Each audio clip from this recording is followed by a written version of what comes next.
So here, well, as you can imagine, it's not going to be as easy as example one for the rest of these. So the process of finding a least common denominator is being able to find the least common multiple of polynomials.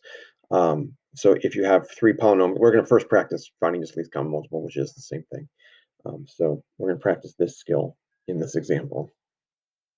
You've got three polynomials. What are the least common multiples? So you have x plus 2 squared, x squared, and oh, I'm sorry, x plus 2 squared, and then x squared plus 5x plus 6.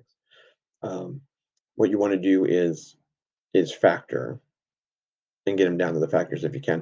So what you notice is x plus 2 squared is really 2x plus 2s, right? And then x squared plus 5x plus 5 is x plus 2 times x plus 3. The least common multiple is the product of the factors. Duplicate factors are raised to the greatest power represented.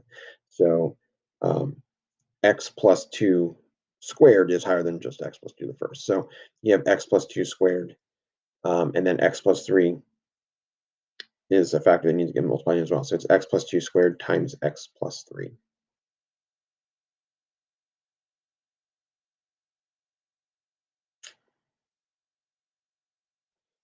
Here you've got 3.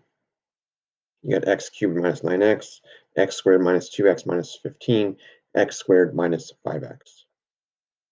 So again, I would suggest factor everything. All right, so the first one ends up being x times x plus 3 times x minus 3. The second one ends up being x plus 3 times x minus 5.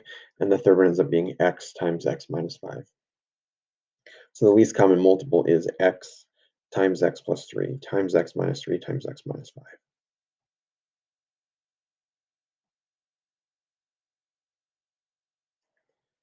All right, so you got two examples to try, so pause it, give them a try, and then come back and we can compare answers.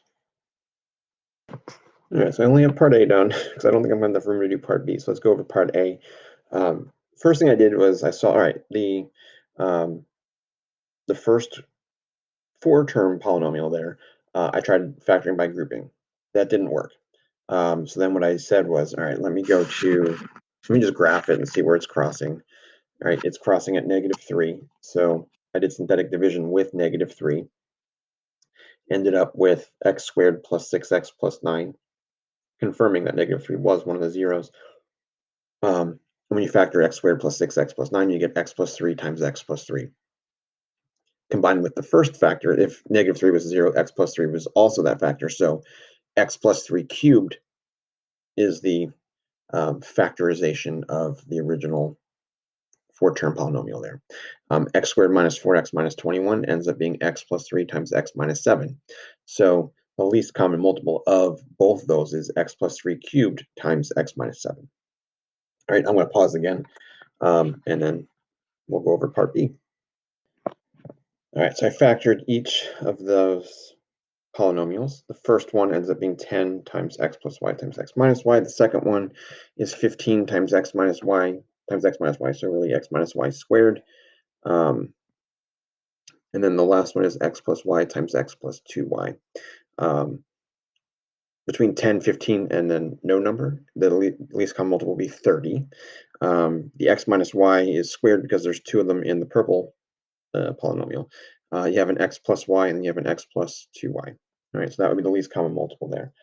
All right, let's look at example 3.